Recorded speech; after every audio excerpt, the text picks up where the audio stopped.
Hello बच्चा लोग, चलिए आगे बढ़ा जाए। Ideal and non ideal solution पढ़ लेते हैं। आइडियल गैस तो सुना है, क्या होता था आइडियल गैस? जो PV is equal to NRT को फॉलो करे, मतलब आंसर प्रेशर वॉल्यूम का जो वो बता रहा है वही आंसर अगर आ रहा है अपना रियल लाइफ में भी, तो मतलब वो आइडियल गैस था, नहीं तो नहीं था। वैसे आइडियल सॉल्यूशन क्या होगा कि रॉल्ट साहब के कैलकुलेशन से जो आंसर आ रहा है ना प्रेशर का, नाप के भी वही आ रहा है। कोई डिवाइस विवाइस से अब तो प्रेशर नाप सकते हैं ना, गैस कितना बना नहीं बना, तो बोलेंगे आइडियल सॉल्यूशन है, नहीं तो नॉन आइडियल सॉल्यूशन है। सीधा सा डेफिनेशन यही है, सबसे सिंपल डेफिनेशन। तो liquid liquid solutions can be classified into ideal and non ideal solutions on the basis of Raoult साहब के law. The solution which obeys Rawls law over entire range of concentration. इसका मतलब क्या होता है कि ऐसा हो सकता है ना कि आप 1 लीटर पानी में 2 लीटर अल्कोहल डाल रखे हैं, कोई 3 लीटर डाल रखा है, कोई 4 लीटर डाल रखा है, कोई 5 लीटर, तो अलग अलग हुआ ना। दोनों का मोल फ्रैक्शंस, हर केस में मोल फ्रैक्शंस अलग आएगा कि नहीं, तो कंसंट्रेशन अलग अलग आएगा। तो बोला जाता है किसी भी कंसंट्रेशन पे फेल नहीं होना चाहिए भाई। रॉल्स साहब जो बता रहे कैलकुलेट करके वही आंसर आना चाहिए, अपना डिवाइस वाइस से नाप के भी। तो वो आइडियल सॉल्यूशन है, इंटायर रेंज ऑफ कंसंट्रेशन पे अगर काम करता है, नहीं तो वो आइडियल नहीं कराएगा। ऐसा नहीं होगा कि एक पार्टिकुलर केस में बस काम कर दिया, दोनों 1 1 लीटर मिलाए थे, तो रॉल्स साहब बोल रहे थे वेपर प्रेशर आएगा 100 एटीएम, और तुम्हारा भी वेपर प्रेशर जो वो बता रहा है डिवाइस वो भी 100 एटीएम है, तो मान लिया आइडियल है। लेकिन गलती से पता चला कि 1 और 3 लीटर ले लिए थे, है ना, 1 लीटर पानी 3 लीटर अल्कोहल, बट रॉल्ट साहब बोल रहे हैं अभी आएगा 200 एटीएम, तुम्हारा आ रहा है, डिवाइस बोलता है 150 एटीएम ही आया है। तो मतलब फेल हो गया ना रॉल्ट साहब का कैलकुलेशन। रॉल्ट साहब का कैलकुलेशन रियल लाइफ से मैच नहीं कर रहा है। तो जब कोई सॉल्यूशन रॉल्ट साहब के कैलकुलेशन के हिसाब से आंसर नहीं दे, उनके वेपर्स अलग अलग बनने लगे, ज़्यादा भी बन सकता है ना। रॉल्ट साहब 200 बोले तो 150 बना, तो बोलेंगे नेगेटिव डेविएशन है। रॉल्ट साहब जितना भी वेपर प्रेशर बोलते थे उससे कम बना है। लेकिन हो सकता है रॉल्ट साहब बोले 200, रॉल्ट साहब का कैलकुलेशन बोल रहा है 200, लेकिन आ गया 250, तो ज़्यादा वेपर्स बन गए। तो दोनों केस पॉसिबल है। तो ज़्यादा वेपर को हम लोग बोलते हैं पॉजिटिव डिविएशन हुआ है। डिविएशन तो अभी भी है, डिविएशन मतलब हटना, आंसर से थोड़ा डिविएट होना, हट जाना। ठीक है, तो पॉजिटिव भी हो सकता है और नेगेटिव भी हो सकता है। अब थ्योरेटिकली क्यों होता है? The ideal solution have two other important properties. Ideal solution में और इंपॉर्टेंट प्रॉपर्टीज क्या होता है कि पानी अल्कोहल या कोई दो आइडियल सॉल्यूशन को आपस में बनाते समय जब दोनों को लाए थे सॉल्यूट सॉल्वेंट को, तो मिक्स करते समय the mixing of the enthalpy of mixing of pure component to form the solution is zero. तो कोई ना एनर्जी निकलना चाहिए ना एनर्जी वो सॉल्यूशन लेना चाहिए बनते समय। बात समझ में आया कि अगर अपन ए और बी को मिला रहे हैं, यहाँ पे पहले से ए था फिर बी मिला रहे हैं, तो एनर्जी का हेर फेर नहीं होना चाहिए कि पहले एनर्जी 100 जूल था तो मिलाने के बाद भी एनर्जी कितना आना चाहिए, ए प्लस बी का भी एनर्जी क्या आना चाहिए, 100 जूल ही आना चाहिए। अगर थोड़ा सा एनर्जी ये लूज़ किया 90 हो जाएगा, थोड़ा सा एनर्जी गेन किया 110 भी हो सकता है। तो डेल्टा एच मिक्स जीरो नहीं बोलेंगे। एच मिक्स जीरो मतलब क्या हुआ, चेंज नहीं हुआ, पहले भी 100 अभी भी 100, H2 minus H1 is zero आना चाहिए। इन केसेस में H2 माइनस H1 जीरो नहीं है। ठीक है, तो इनको बोलते हैं non ideal cases. Ideal cases में पहले भी 100 था अभी भी 100 होना चाहिए। ठीक, वैसे ही वॉल्यूम चेंज नहीं होना चाहिए। 1 लीटर को 1 लीटर से मिलाए, है ना, यहाँ पे 1 लीटर लाए फिर 1 लीटर को मिलाए, ठीक है, तो तीनों मिला के 2 लीटर होना चाहिए। टोटल टोटल वॉल्यूम पहले कितना, 2 लीटर, दोनों को मिला के भी कितना बनना चाहिए, 2 लीटर। अगर 2.1 बन गया, है ना, तो डेल्टा वी क्या हुआ, जीरो। टोटल 2 LHS में, टोटल 2 RHS में। अगर ये 2.1 हो गया तो गड़बड़ है, अगर ये 1.9 हो गया तो गड़बड़ है। तो कैसे हो जाएगा सर 1.9? अरे हो सकता है वॉल्यूम कम, अगर हो सकता है ये और ए पार्टिकल और बी पार्टिकल आपस में बहुत अट्रैक्टिव फोर्स था, तो ऐसा नहीं होगा वो बहुत पास पास आ जाएगा, तो अब कम जगह लेगा, कम जगह लेगा तो 2 से कम भी हो सकता है। तभी हम लोग एक्सप्लेन करेंगे वो चीज़ें कि फोर्स से फ़र्क पड़ता है कि नया वाला जो फोर्स ए और बी के बीच में बना है वो कैसा फोर्स है। It means that no heat is absorbed or evolved when the components are mixed. Also, the volume of solution would be equal to the sum of volumes of the two components. At molecular level पे बात करें तो ideal behavior of the solution can be explained by considering two components ऐसा A and B. In pure components, intermolecular attractive forces will be of type A. इसमें जो दो particle के बीच में फोर्सेस होगा उसको बोलेंगे A forces. Particle number 1 A, particle number 2, दोनों के बीच में कुछ तो फोर्स रहा होगा। वैसे ही दो पार्टिकल बी का अगर अंदर है, बहुत सारा पार्टिकल है वैसे तो, ठीक है, तो बी के बीच में भी फोर्सेस रहा होगा जब ये प्योर थे।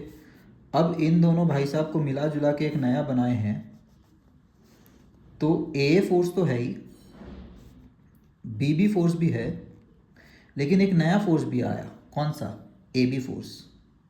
तो इस पे भी डिपेंड करता है ना। अब ए बी फोर्स बहुत ज़्यादा हो गया तो वॉल्यूम कम नहीं हो जाएगा, क्योंकि ये पास आने लगेंगे सब लोग काफ़ी ज़्यादा। तो इस फोर्सेस कॉन्सेप्ट से ही हम लोग समझते हैं ये पूरा आइडियल वाला और नॉन आइडियल वाला सॉल्यूशंस। तो टाइप्स ऑफ फोर्सेस ए है, बी भी है, whereas in binary solution in addition to those two, in addition to those two, तो वो दोनों तो रहेगा ही रहेगा, क्योंकि बी भी तो बहुत सारा मॉलिक्यूल है ही बी का भी। A B type of interaction will also be present if the intermolecular attractive force between the A and B are nearly equal to those of, सब इक्वल ही निकला, पहले मान लेते 10 न्यूटन, अभी भी 10 न्यूटन, तो कोई चेंज ही नहीं आएगा। आइडियल सॉल्यूशन का ये सब क्राइटेरिया है। This lead to the formation of ideal solution. A perfectly ideal solution is rare but some solutions are nearly, तो परफेक्ट गैस भी रेयर होता था, परफेक्ट आइडियल गैस, बट हाँ सम होता है गैस जो नियर टू आइडियलिज्म है, ठीक है। तो solutions are nearly ideal in behaviour. Solutions of n hexane and n heptane, ठीक, bromoethane and chloroethane, benzene, toluene fall in this category. अब देखिए समझने का कोशिश करते हैं, ऐसा क्यों है सर कि एन-हेक्सेन और एन-हेप्टेन आइडियल टाइप बन जाता है? क्योंकि पहले जो ताकत रहा होगा एन-हेक्सेन में, देखिए अल्केन ना एकदम नीरस लोग होते हैं। नीरस किसको बोलते हैं? कि दो लोगों के बीच में फोर्सेस ना के बराबर हो या पोलैरिटी अंदर नहीं हो। अब कार्बन हाइड्रोजन बॉन्ड को नीरस बॉन्ड बोलते हैं, ना डेल्टा प्लस ना डेल्टा माइनस, दोनों का इलेक्ट्रोनेगेटिविटी सेम होता है। तो ये रहा एक N-hexane, normal hexane, normal hexane मतलब स्ट्रेट चेन। ये रहा एक और एन-हेक्सेन। आपको लगता है कोई इसके बीच में फोर्स आ सकता है? कोई डेल्टा प्लस डेल्टा माइनस कुछ तो होना चाहिए, पोलैरिटी वगैरह। तो जो भी फोर्स होता है बहुत वीक सा फोर्स होता है ना।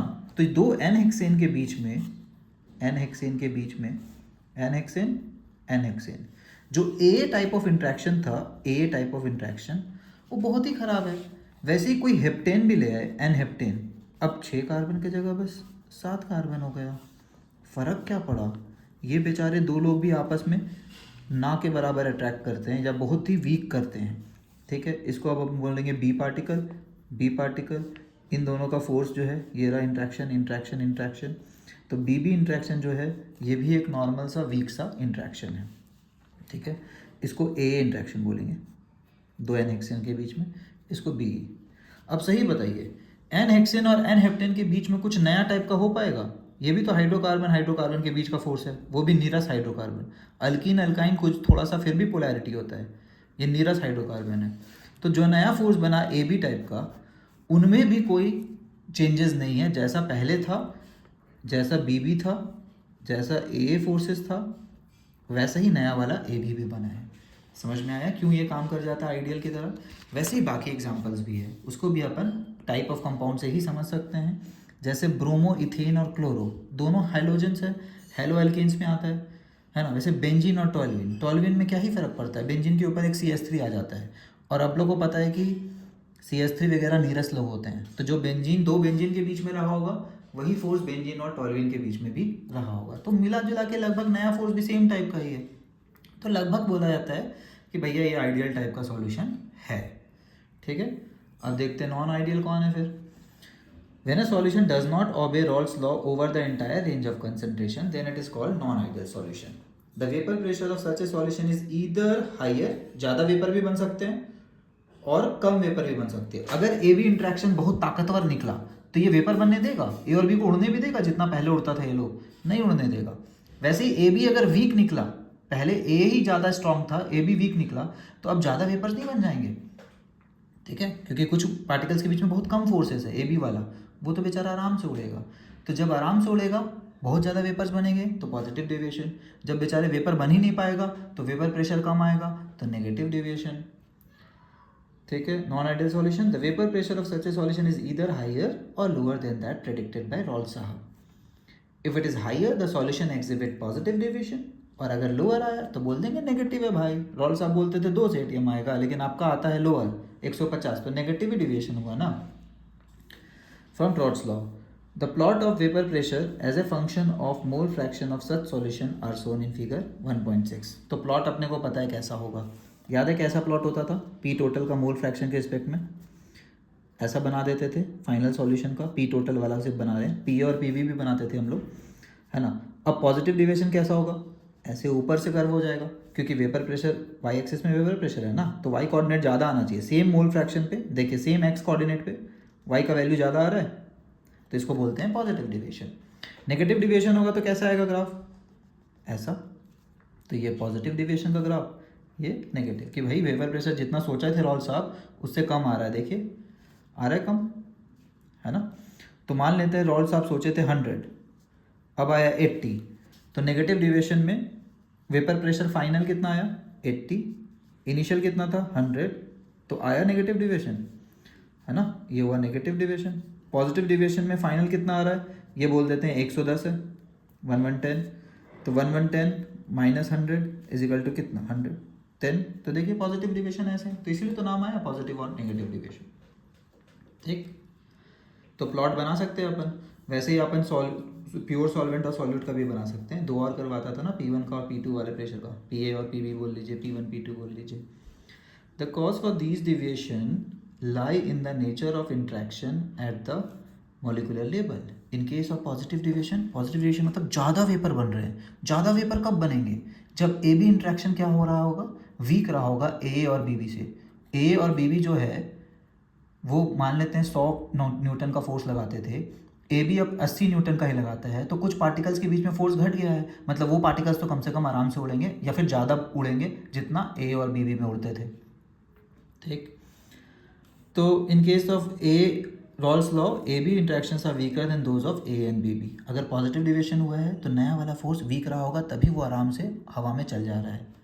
In this case, the intermolecular attractive forces between the solute-solvent molecule are weaker than those between solute-solvent and solvent-solvent. A और BB वाले से weaker रहा होगा AB। ठीक है, तो आप इक्वेशन में लिख सकते हैं AB interaction is weaker than AA या BB। ठीक है, weaker मतलब smaller, ये है force। This means that in such solution molecules of A और B will find it easier to escape than in pure state। बेचारा प्योर में तो फंसा फंसा फील कर रहा था, 100 न्यूटन का फोर्स था।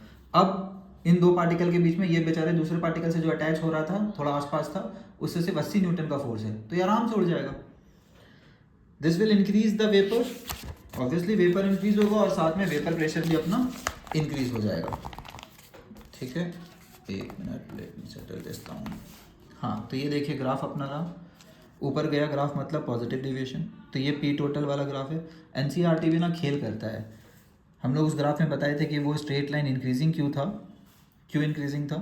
क्योंकि फाइनल प्रेशर जो रहा होगा P2 का प्योर सॉल्वेंट में, वो P1 के प्योर सॉल्वेंट वाले वेपर से ज़्यादा रहा होगा, मतलब P2 was more volatile then P1।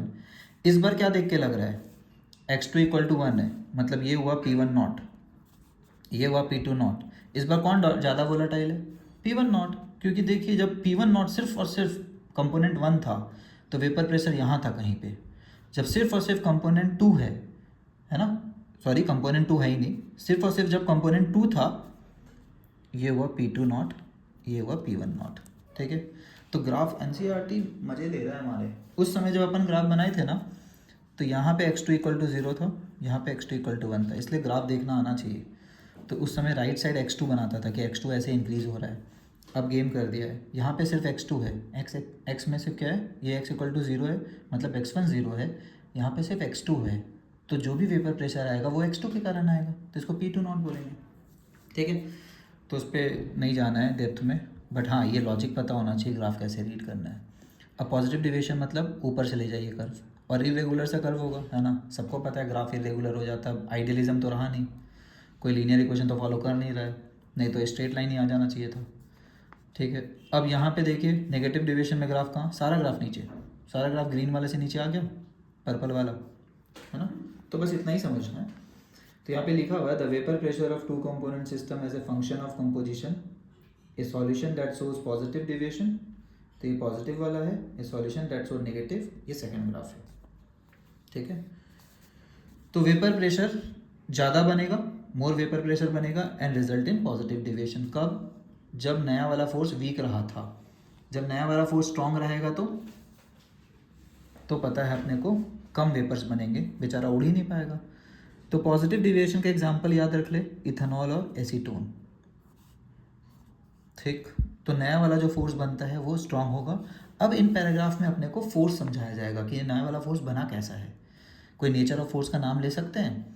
तो अपन फोर्स पढ़ के आए हैं, टाइप ऑफ फोर्सेस गैसीय स्टेट में जनरली पढ़ना होता है, जो नया सिलेबस में नहीं है, but that is very sad कि नहीं पता होता है। बट एच बॉन्डिंग हम लोग पढ़ते हैं पूरा ऑर्गेनिक केमिस्ट्री में, तो इसमें मेनली एच बॉन्डिंग के दम पे ही समझाया है। Behave in this manner in pure ethanol molecules R H bonded. Ethanol में, इथेनॉल कैसा होता है, 2 कार्बन विथ OH। ठीक है, अगर हाइड्रोजन फॉन के साथ हो, फॉन एलिमेंट कौन होता है,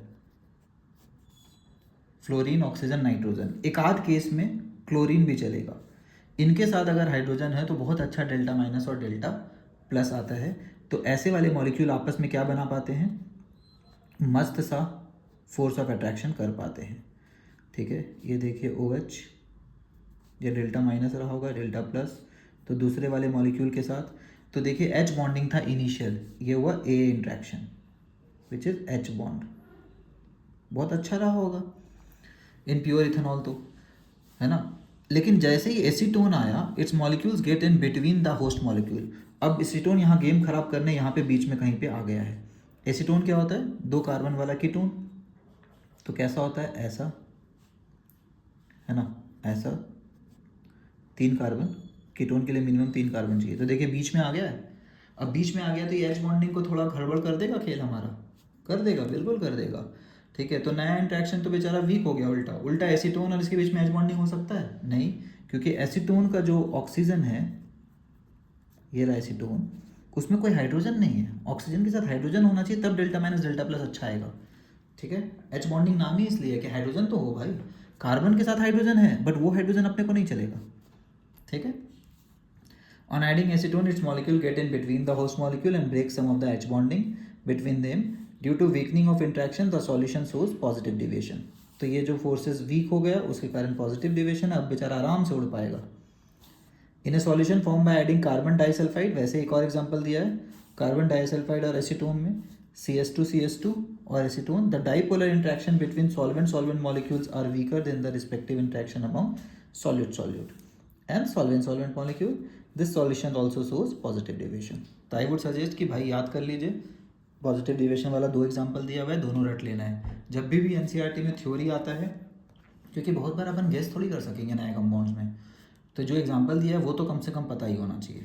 तो ये दोनों पॉजिटिव डिविएशन का हो गया, वैसे ही नेगेटिव डिविएशन का होगा। इन case of negative deviation from Rawls law, intermolecular attractive force, negative मतलब कम वेपर बनना है, कम वेपर मतलब नया वाला इंट्रैक्शन ज़्यादा स्ट्रांग होगा। तो intermolecular attractive force between A and BB are weaker, तो ओरिजिनल वाला वीक रहा होगा नए वाले से, leads to decrease in vapour pressure, अब वेपर बन ही नहीं पाएगा उतनी आसानी से, resulting in negative deviation. An example of this type of mixture is phenol and aniline. ठीक है, तो बेचारा फिनॉल और एनिलीन जब आता है ना,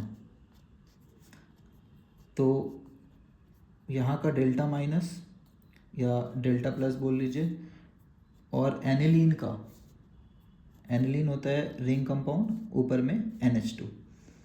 ठीक है, लोन पेयर होता है इसमें, इसमें भी डेल्टा प्लस और यहाँ पे लोन पेयर। तो डेल्टा माइनस होता है नाइट्रोजन पे, वही इंट्रैक्ट करता है, बट दिखाया जाता है कि लोन पेयर इंट्रैक्ट कर रहा है, क्योंकि ये भी डेल्टा माइनस ही होता है इलेक्ट्रॉन्स।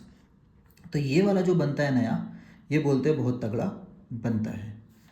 ठीक है, ओरिजिनली 2 फिनॉल में भी एच बॉन्डिंग होता है, बट नया वाला जो बनता है और तगड़ा होता है, क्योंकि इसमें 2 हाइड्रोजन है, फिर सबसे इंट्रैक्ट करता है, और ये वाला हाइड्रोजन जो है बहुत प्लस है, क्योंकि ये ऑक्सीजन काफ़ी इलेक्ट्रोनेगेटिव होता है, तो इंट्रैक्शन बहुत तगड़ा हो रहा होता है। ठीक है, तो lone pair of nitrogen atom on aniline is stronger. तो देखिए लिखा in this case the intermolecular H bonding between phenolic proton, phenol का proton, and lone pair of nitrogen of aniline is stronger than the respective intermolecular H bonding. तो जितना intermolecular H bonding था ना 2 phenols के बीच में, तो respective intermolecular H bonding भी था 2 OH के बीच में, देखिए भी एच बॉन्डिंग होता है, लेकिन जो नया वाला बना वो तो ज़बरदस्ती बना है, मस्त, ठीक, मस्त बनता है। तो उसका एक और रीज़न है कि नाइट्रोजन का लोन पेयर ना ज़्यादा लूजली हेल्ड होता है। ऑक्सीजन अपना लोन पेयर उतना जल्दी नहीं देता है क्योंकि बहुत इलेक्ट्रोनेगेटिव है, नहीं नाइट्रोजन जल्दी देता है, लेकिन वो ज़्यादा इलेक्ट्रोनेगेटिव था, इसके कारण एच में ज़्यादा प्लस आया। तो ऑक्सीजन का जो एच होता है वो बहुत प्लस, और नाइट्रोजन लोन प्लस आराम से दे रहा है ऑक्सीजन के रिस्पेक्ट में। तो यहाँ पे ऑक्सीजन से बेचारा का एच बॉन्डिंग हुआ था, लेकिन यहाँ पे तो नाइट्रोजन ही बोल रहा है हम देते हैं आराम से लोन पेयर आपको। ठीक है, ऐसा ही लॉजिक है। Stronger than the respective intermolecular H bonding between similar molecules. Similarly, a mixture of chloroform and acetone forms a solution with negative deviation from Raoult's law. एक और एग्जांपल आ गया, दो एग्जांपल दोनों में दिया हुआ है। This is because chloroform molecule is able to form hydrogen bond with acetone. तो बताइए क्लोरीन का बहुत रेयर कंपाउंड है जो बनाता है, यहाँ पे क्लोरीन एसीटोन के साथ एच बॉन्ड बना रहा है, और दो एसीटोन आपस में एच बॉन्ड तो बनाता भी नहीं था, तो नया वाला बॉन्ड ऐसे भी स्ट्रॉन्गर हो गया। तो हवा में उड़ेगा जल्दी नहीं उड़ेगा, तो वेपर जो इसके बनेंगे वो बहुत खराब वेपर्स बनेंगे। ठीक है, तो यहाँ पे एक ट्रिकी टॉपिक है एजियोट्रॉप, जो बहुत लोग को समझ नहीं आता बुक से कि लिखा क्या है। This decrease the escaping tendency of molecule for rich component and consequently the vapour pressure decreases resulting in negative deviation. अब एक बात बताते हैं, आपको पता होगा बॉइलिंग का कॉन्सेप्ट। बॉइलिंग का कॉन्सेप्ट पता है क्या होता है? किसी के लिक्विड के वेपर इतने बन जाए कि वो हवा के जो वेपर थे, हवा में भी वेपर्स है बहुत सारे, उसको धक्का करके स्केप कर जाए, धक्का देके स्केप कर जाए। अब बताइए लिक्विड का वेपर ज़्यादा बनेगा तो जल्दी स्केप हो जाएगा कि कम बनेगा तो जल्दी स्केप हो जाएगा? तो ऑब्वियस है कि ज़्यादा बनेगा तो ज़्यादा टक्कर दे पाएगा वो हवा के 1 ATM को। ये हवा का 1 ATM का दबाव है, तो बोलते हैं ना 1 ATM को ओवरकम करना होता है लिक्विड के वेपर्स को, तब बॉइलिंग कहा जाता है। तो जो पॉजिटिव डिविएशन है, जिसके वेपर ज़्यादा बन गए, वो कम बॉइलिंग पॉइंट रखेंगे कि ज़्यादा बॉइलिंग पॉइंट हो जाएगा उनका? मान लेते पानी 100 डिग्री पे होता था, लेकिन अब पानी के साथ कुछ मिक्स कर दिया जिसके कारण वेपर्स बहुत बनता है, तो वो जल्दी बॉईल कर जाएगा कि लेट से? अब वेपर बहुत बन रहा है तो वो जल्दी बॉईल करेगा। तो कभी भी पॉजिटिव डिविएशन के साथ मिनिमम बॉइलिंग बोलते हैं, इसका नाम है मिनिमम बॉइलिंग एजियोट्रॉप, और नेगेटिव डिविएशन के साथ मैक्सिमम बॉइलिंग। तो आप ये वर्ड को बस समझ जाइए पहले तो, कि मिनिमम बॉइलिंग और मैक्सिमम बॉइलिंग वाला 2 एजियोट्रॉप होता है, लेकिन एक्चुअली वो पॉजिटिव और नेगेटिव डिविएशन वाला ही है। तो some liquids on mixing form azeotropes. क्या होता है अभी देखेंगे, which are binary mixture having same composition in liquid and vapour phase. अब ये बात बहुत लोग को समझ नहीं आता है। सेम कंपोजिशन मतलब क्या सर? देखिए सेम कंपोजिशन मतलब क्या, दुनिया में ना 2 लिक्विड को सेपरेट करने का एक ब्रह्मास्त्र था। क्या ब्रह्मास्त्र था? कि भाई साहब यहाँ पे 12 पार्टिकल है ए के, 4 पार्टिकल है बी के, लेकिन दोनों में से दोनों का बॉइलिंग पॉइंट तो सेम नहीं होगा। तो जब गर्म करना जाएंगे तो हो सकता है बी के पार्टिकल, याद है बहुत तरह का डिस्टिलेशन होता था, फ्रैक्शनल डिस्टिलेशन, क्यों अगर क्लोज है बॉइलिंग पॉइंट तो फ्रैक्शन यूज़ करते हैं, फ्रैक्शनल डिस्टिलेशन, तो उसके लिए फ्रैक्शनल कॉलम वॉलम यूज़ करते थे। तो यहाँ पे बी आके जमा हो जाएगा क्योंकि बी ज़्यादा उड़ सकता है, यहाँ पे सेपरेट हो गया, दोनों हो गया ना। तो कंपोजिशन वेपर फेज में अलग अलग होता है, बी ज़्यादा उड़ेगा ए कम उड़ेगा, तभी ऐसा हो सकता है कि बी ज़्यादा उड़ रहा है इसलिए बी रिले रेस खेलता था और ऊपर चले जाता था, जाते जाता था, पाइप से हम लोग सेपरेट कर लेते थे। लेकिन ऐसा भी तो हो सकता है ए और बी का जो नया इंट्रैक्शन है वो इतना अच्छा है कि उड़ता है तो बेचारा लोग एक ही साथ उड़ता है। यहाँ पे भी ए बी दिख रहा है, यहाँ पे भी ए बी। तो ऐसा बोल सकते हैं जितना relative configuration, relative combination A B का था सॉल्यूशन में, उतना ही कंसंट्रेशन, उतना ही मोल फ्रैक्शन, मतलब टोटल में से ए कितना बी कितना, उतना ही कंसंट्रेशन वेपर पे भी रह जाएगा। अब ऐसे लोगों को कोई सेपरेट कर सकता है? नहीं ना, इसी को बोलते हैं एजियोट्रॉप्स। तो having the same composition in liquid and vapour phase and boil at constant temperature. बेचारा दोनों का दोनों उड़ जाता है 100 डिग्री पे या 110 डिग्री पे, अब कैसे अलग करोगे बताओ? कोई उड़ता 90 पे, कोई उड़ता 100 पे, तब ना अलग होता। अलग करना ही मुश्किल हो जाता है इनको। Such cases it is not possible to separate components, A और बी को अलग अलग नहीं कर सकते हैं फ्रैक्शन डिस्टिलेशन से। There are 2 types of azeotrope, एक मिनिमम और एक maximum. The solution with so large positive, अगर पॉजिटिव डिविएशन शो कर रहा है तो वो कैसा होगा? Minimum boiling, form minimum boiling azeotrope at a specific composition. लेकिन एजियोट्रॉप का एक प्रॉपर्टी है कि ये सारे कंपोजिशन पे ऐसा नहीं कर रहा होता है, कोई एक स्पेसिफिक कंपोजिशन होगा, कोई एक परसेंटेज ऑफ कंसंट्रेशन होगा, उसी पे ऐसा कर रहा होता है कि दोनों मिल के ही उड़ रहा होता है, दोनों एग्जैक्ट सेम ही मिलता है वेपर में भी। For example ethanol water mixture, देखिए 95% वॉल्यूम बाय इथेनॉल, मतलब अगर 100 ml लिए तो इथेनॉल कितना होना चाहिए 95 और 5 ml क्या होना चाहिए पानी, ठीक है, ये इथेनॉल और ये पानी। ऐसा अगर हुआ तो ये एजियोट्रॉप का काम करने लगता है। अगर ये रहता, यही रहता 100 बाई या फिर 100 में से 70-30 रहता तो एजियोट्रॉप नहीं बनता है। तो देखा गया एजियोट्रॉप एक स्पेसिफिक कंसंट्रेशन पे ही बनता है। कंसंट्रेशन मतलब रिलेटिव दोनों का क्वांटिटी। तो ethanol water mixture on fractional distillation gives a solution containing approximately 95% by volume of ethanol. Once this composition, तो फ्रैक्शनल डिस्टिलेशन किए, उड़ा, फिर कुछ तो रह गया होगा लिक्विड में, तो ये कंसंट्रेशन एक बार पहुंच गया, उसके बाद उड़ना मुश्किल। Once this composition known as azeotrope composition has been achieved, तो थोड़ा देर तक तो अलग अलग उड़ रहा था, कोई ज़्यादा कोई कम, कोई ज़्यादा कोई कम, तभी तो सॉल्यूशन में भी कंसंट्रेशन चेंज होते रहेगा ना, नहीं तो सेम ही नहीं रह जाएगा।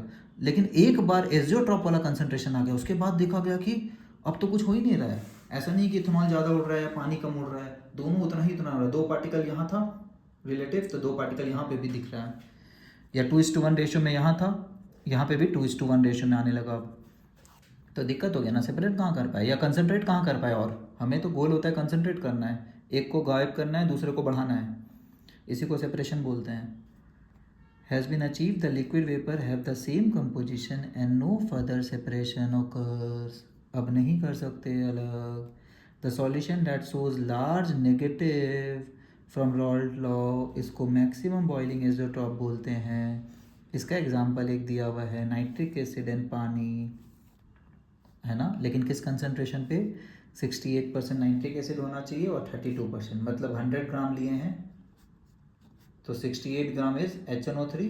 68 ग्राम HNO3 में अगर 32 ग्राम पानी मिला दिया ना और उड़ाने का कोशिश करेंगे ना, तो जितना बेचारा अंदर था उतना ही ऊपर भी मिलने लगेगा उसी रेशियो में।